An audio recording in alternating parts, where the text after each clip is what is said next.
Hey everyone, it's Seaside with a tour of the Forbidden Jungle from Jak and Daxter, the Precursor Legacy.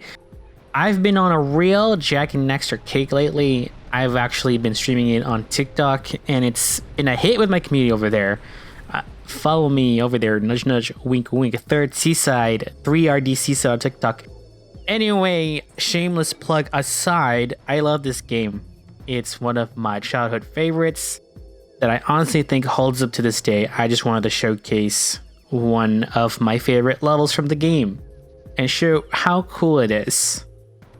We have here the Precursor Temple, which is a centerpiece of the Forbidden Jungle. If I may be honest, I think the Precursor look and aesthetic is so unique and the architecture is so cool. I love it in all of the Jak and Daxter games, but I think in my heart, the first game is the one that stands out the most. So one of the cool things about this game is there's different paths you can take from the start. We're coming up on the fisherman here. He's laughing his whole heart out. This man loves fish. Fun fact, he'll be stuck laughing there the whole game. I have no idea why Naughty Dog made it that way, but he's always laughing. So following this river path is a way to get power cells. For those that don't know, power cells are like the stars from Mario. The more you collect, the more they open up other levels for you to get more power cells. We're coming up to the end of this river path, which shows one thing cool that I love about this level is that if it shows it, boom, there is the temple. Wherever you are in the level, you can always see the temple. In fact, if you're in other parts of the game, you can see the temple, which I think is one of my favorite things about the game, is the level of connectivity. The whole world is connected. You know, as we close in here to the temple, it really shows off how mysterious it looks. I love the shade of like brown. I don't know if it's like brown, like rust color that I love. That no other thing in the game uses this color aside from the Precursor architecture and technology. There's such a big contrast between it and the environment because there's a real like nature versus technology theme going on here. Even with these little mirror poles right here. That's like environmental storytelling for how the village uses power from Blue Eco.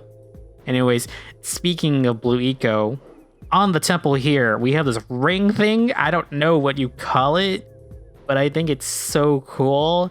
Like the ball's about to go through the little ring. Yeah, I love that part. But anyways, let's showcase another centerpiece of the level is the temple itself. We get to go inside. You know, one of the things I love about it is that the whole look to Precursor like infrastructure is this brown and whatever color that's associated with the temple. You can see the ring thing from the temple, which is cool. Still feel very connected, very together, very whole. There's a very big whole feeling to this game. I feel like I could have worded that better, but whatever. We're gonna roll with that. At the moment, we're going through this hallway, which will lead us to the Blue Eco Reactor. This is another example of how connected this game's feel. At the moment, it's closed. When you first play the game, it's kind of open and very active. But once you close it, it opens up other Blue Eco vents in other parts of the game.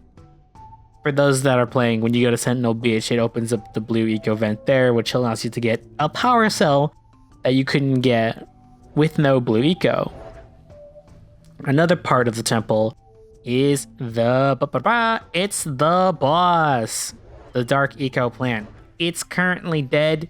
This is a 100% save file I have right here that I did, so you don't get to see the plant be alive, but that's okay. You can see the plant is very much dead. But this is a cool boss room, which utilizes the environment pretty well. Anyways, we're back outside. We're on the little area above the fisherman. This is another way to get to the temple. You can either go the right way or the left way. This is the left way. As we approach this lurker, seems like a chill dude, you know. Seems like someone to share a beer with.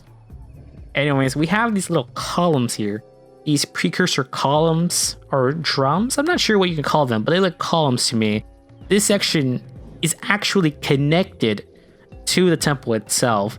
When you exit the boss arena, this is where you exit through when you use the blue eco launcher. You know, another way the level feels very connected. I just love how that feels. As we pass by the temple again, we have this little machine right here on the left.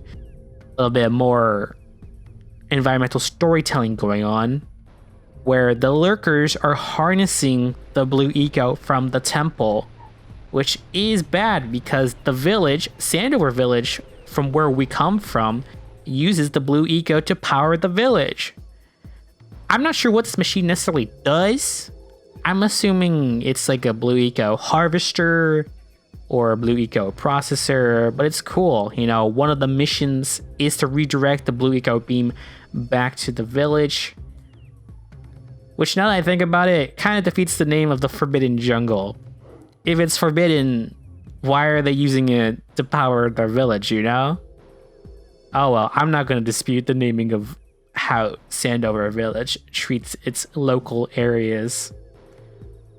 But yeah, I feel like this is a really cool showcase, especially in this time of day.